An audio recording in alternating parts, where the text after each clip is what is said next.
ताज्या बातम्या विचार नव्हे त्यासाठी सचोटी न्यूज चॅनल बघायलाच हवे।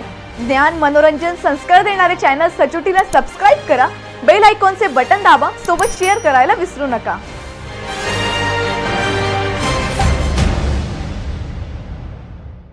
मुंबई उच्च न्यायालयाने 6 मे 2026 रोजी दिलेला हा आदेश महाराष्ट्रातील शिक्षक, शिक्षकेतर कर्मचारी, संस्था चालक, शिक्षण विभाग आणि शासन यांच्यासाठी अत्यंत महत्त्वाचा ठरला आहे।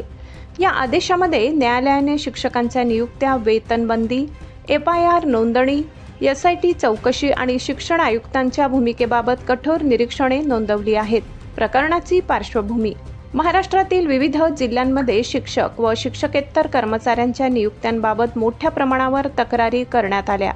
या तक्रारींमध्ये बेकायदेशीर भरती, अनियमित नियुक्त्या, खोटी कागदपत्रे, मंजुरी प्रक्रियेतील गैरव्यवहार अशा आरोपांचा समावेश होता। या तक्रारीनंतर राज्य मोठ्या प्रमाणावर चौकशा सुरू केल्या। अनेक शिक्षकांचे वेतन थांबवले, काहींवर FIR दाखल केले, काही शिक्षक व कर्मचाऱ्यांना निलंबित केले।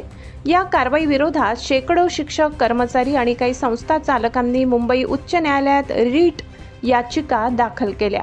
न्यायालयाचे पहिले मोठे निरीक्षण: बाहेरील व्यक्तींकडून तक्रारी।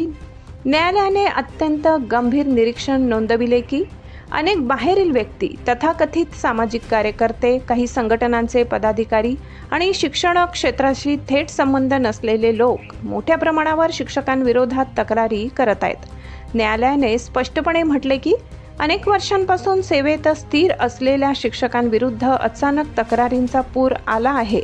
न्यायालयाला या तक्रारींच्या स्वरूपाबाबत संशय वाटत असल्याचे दिसते।